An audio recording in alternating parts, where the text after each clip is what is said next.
Hey guys, well, as you can see, this video is a little bit different, as in the background I've got some great pictures of some of the fantastic recording studios throughout the world and places that just have a great atmosphere and a perfect place to record, just a great vibe about them. But what I really want to concentrate about on this video is talking about the vintage equipment that's in these studios, and whether as personal project studio owners, home recorders, whether something like that is really worth it or not for us to try to aspire to own for ourselves. Now, I'm specifically talking about a lot of the rack gear and some of the tape recorders. And as you can see, some of these multi-track tape recorders, they're huge items here, along with the huge mixing consoles and everything. But as you know, we can do most of that nowadays in our computer. You can have the mixing board in your computer, and you can have these emulated pieces of rack gear all in your computer, and they do a wonderful job.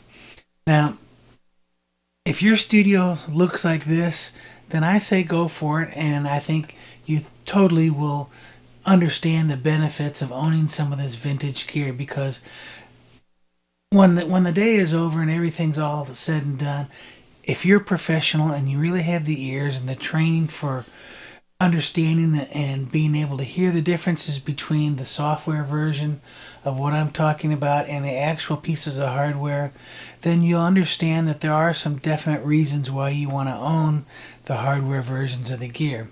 But a lot of it has a very expensive price tag just because it's old. But then you can buy some of the newer versions, a recreation, say, of a Universal Audio 1176 compressor. You can buy a new version of that for significantly cheaper than if you were to try to scour up a used one in good condition on the internet. Now, some of the things like the tape machines, they can be had for pennies on the dollar, but be aware that they're going to have a high maintenance cost, and go out and price the cost of a reel of 2-inch tape also. You're going to spend a couple $100 just to record 30 or 40 minutes of music on that particular roll of tape. Now, like I say, there's nothing wrong with owning this type of equipment if you can afford it, but what I'm saying is, unless you're the discriminating professional that has used both the plugins and the virtual instruments and the virtual emulations of this gear and the real thing, and you can honestly tell a difference and say, well, this would be better in this situation, the software would be better in this situation, then I think, yes, it's justifiable to own that piece of hardware. But for instance, I don't use a Teletronics LA2A every day, so I have no basis to really compare what the software version sounds like against the real hardware version. Not to mention that some of the hardware versions, they're going to sound different from piece to piece, just because the tolerances and the differences between the way that they've aged and the way the capacitors have aged, the tubes in those particular units.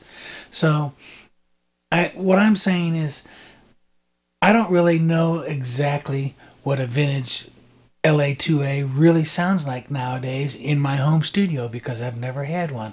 I've seen them, I've used them, but I don't personally own one now.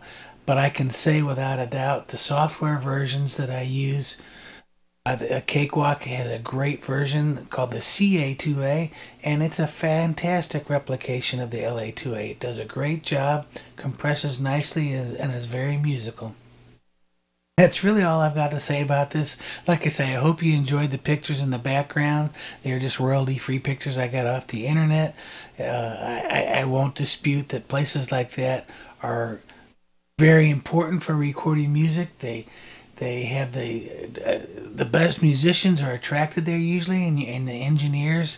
And so you've got some very talented people working in these specific places, not to mention the atmosphere and the vibe that is created when you go there to record. Well, you guys be blessed, and I appreciate you checking out the video. We'll see you in the next one.